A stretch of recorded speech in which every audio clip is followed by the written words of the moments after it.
There's free speech and then there's hate speech. Okay, so there's really just, free speech. It's really just the First Amendment. There's not, you have the right to freedom of speech except if it's hateful. Like that's not in there at all. And it's been written in there and it's disgusting, that we're starting to use that language. Like some speech can be hate speech.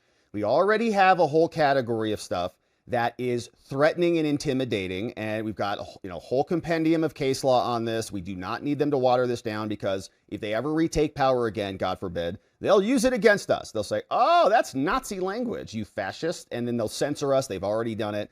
And by the way, they're free to do that. Like YouTube was free to demonetize us. It's their platform, not ours. They're free to censor our videos. It's their platform, not ours. I think we should have a digital bill of rights as well so that our free speech can be extended to these online platforms that are really public forums that have replaced a lot of the other public forums. But that's the game, right? You say what you need to say and you face the consequences of it. And you're not entitled to a job. You're not entitled to all of these things. But we got to be very careful with the language. And so we listen to that and go, okay, this is pretty curious. So what is she going to do? Is she going to go arrest people for hate speech? Because that doesn't seem appropriate.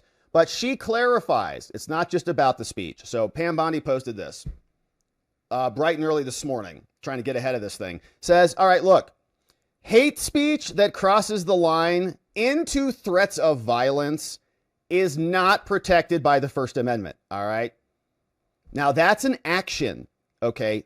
That's an acting. You're acting. You're doing something. You're not just saying something. You're doing something.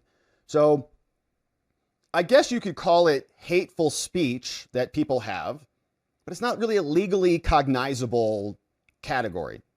So it's just regular speech that turns into a threat of violence, right? That's all it is. Don't have to have this middleman hate speech kind of thing in the middle, because they were saying that anything you say is hate speech, then that goes into stochastic terrorism, so that your hate speech now can become criminalized, right? So that they can imprison you, because if you're saying this, you're inciting violence by, saying whatever we say here. And then that can lead to your prosecution because it's an incitement of violence just for sharing an opinion. And these are very fluid definitions and they've used them aggressively against us historically. But that's different than threats of violence. Like you're not allowed to do that. People go to prison every day for that. So it's a crime, she says. It's not protected by the First Amendment. She's right.